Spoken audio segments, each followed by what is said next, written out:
What's going on, y'all? It's the Conscious One coming at you. Chilling in the back seat of the town car. One of my favorite places to relax these days when I get a chance. Gig work has slowed down a little bit. I'm night crawling again. It's about 4:30 a.m. And so I figured, let me take the time to tell a story. I mean, I'm getting up in age. What can I say? I realize that I'm getting up in age when you just want to tell people stories that they may or may not want to hear, because people's attention span is like, what, 30 seconds these days, most people. But you know sometimes during these hours, I think about so many things. Even as a grown man, there are times I wish I can just go back and be that little 10-year-old that's going to the Bulls game with his mom. You ask yourself, how did I just get into all these things? I've been around the world.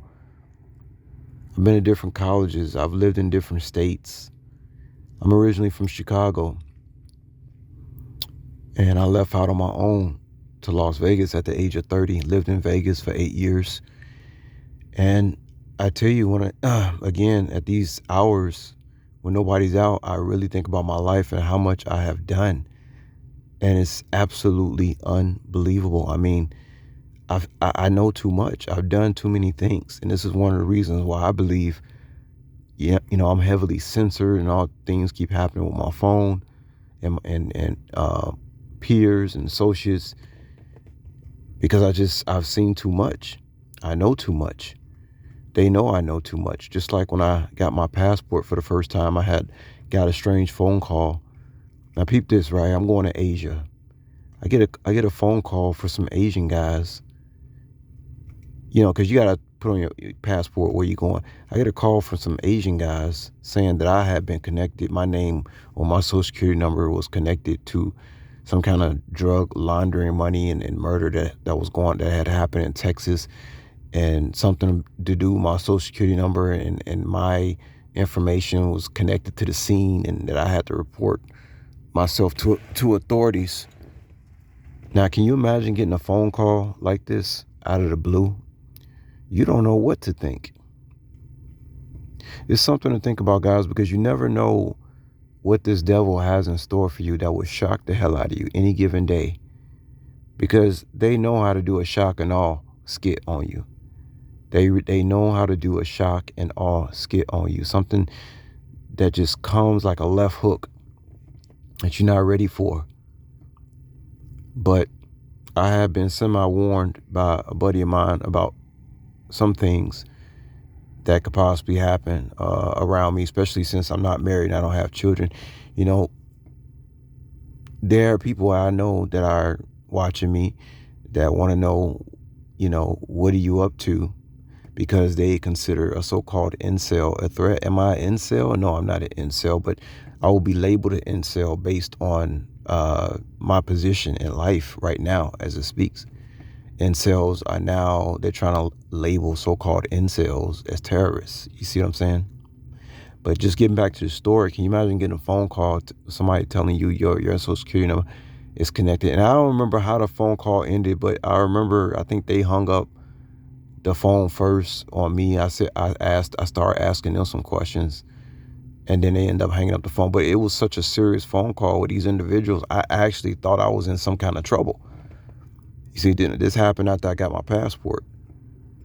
So somebody was trying to scare me out of going to my, where I'm really from, my home, which is Southeast Asia, my true home, not Africa.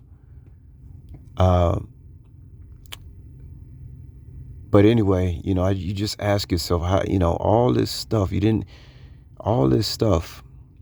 And then when I went to Cambodia, paying $300 for rent in a nice apartment and being able to get an apartment with no credentials, I realized that I was not free in America at all. That it was all an illusion. Because if I was able to go to another country and do all these things with no credentials, no job, no credit check, no nothing, and find myself in an apartment, I said, I can't even do that in my own country anymore. And so that's why I found it so strange when I came back that everything got locked down because I was going to go back to Cambodia and open a business. I had already got quoted $10,000 to open a little restaurant. I was going to have some Cambodians work for me. They was going to cook their own food, and I was going to pay them. And I was going to show them how to make lattes and coffee because I used to work at Starbucks. I've done so many things, folks. I'm a jack of all trades. I've worked at Starbucks. I've worked at all kind of fast food restaurants. I've been a bartender. I worked at the airport for 6 years as a bartender. I used to serve Jesse Jackson drinks. I've met all kind of people. I've been a celebrity chauffeur. I have pictures of me with Michael Jackson's dad. I used to pick up Nicolas Cage from his house. I used to pick up Floyd Mayweather's security team. I can go on and on and on and on. I've met rappers. I've picked up rappers from hotels. I have all kinds of stories, and all I can sit here and do is try to think, which story can I tell on which day, and how is it going to be relevant? Because I don't like to brag. I'm a pretty modest person, but yes, I have done a lot of things that the average black male from Chicago has never done. I have been in $1 million homes. I have driven very expensive exotic cars. I got to do a lot. If my life ended tomorrow, I would actually be able to say, well, you know what? I did it all. I lived it up. You see what I'm saying? And it was just amazing how I found myself in all these situations. The night of the Vegas incident, that afternoon before it happened, I was working for another limo VIP company, and I had on my itinerary, I was going to pick up some people who worked at this company. And of course, I'm not going to name the company, but I had picked up these girls that worked at the company. They were twins. And I remember when I picked them up, they were both wearing these army shirts.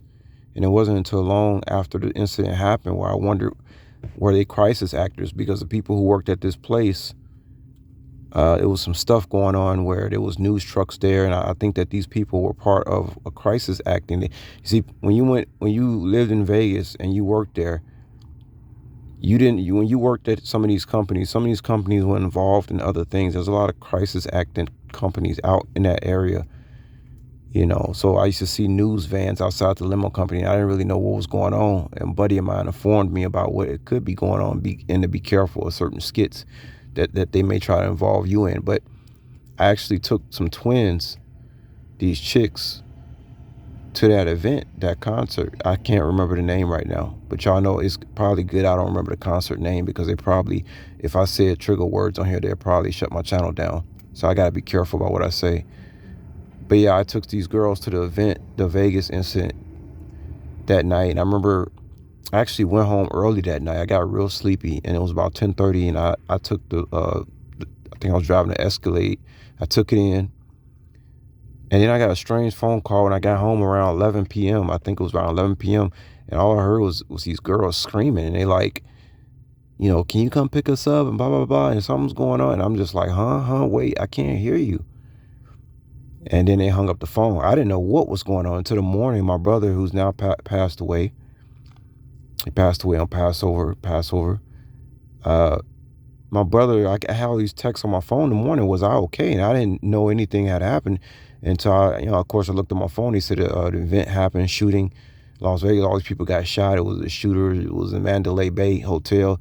And I'm just looking at all this like, man, I was just there. I got pictures of me at the event with these girls before nightfall had came at that event. See, folks, I'm telling you, I've been everywhere. I have been around like Tupac. So I get around, I've been around. And then, it turns out, I listen to this guy called Infinite Plane Radio. It turns out, the guy, Steve Paddock, the guy who allegedly would shoot the shooter from the window, Hotel Mandalay. Turns, what a Paddock is? See, the media knows that we're so dumb. People are so dumbed down, blind, deaf, and dumb. They don't even know that these names given out are false names. Like the guy was called Steve Paddock, right? You know what a paddock is? A paddock is a place where you have a bunch of sheep or horses in an enclosure. Kind of like the Vegas incident that night at the concert, how they was enclosed and somebody was just allegedly shooting at them from a window. Make a long story short, folks, I realized that I was, involved in some stuff where people were trying to get me involved in these skits, and somehow I always got out of it. I could have been at the event that night had I been, I don't know, trying to chase up on some tail or some girls I picked up. I stayed out of a lot of trouble, guys. I don't know how I did it. It's just like angels with me. They say, do this, don't do that. I do this, and I don't do that. And I have stayed out of trouble. So I just thought I'd give y'all that little story of the Vegas incident that day. And yes, I do think it was fake. I have lost friends. I have lost associates because I said it was fake, and people get mad at you.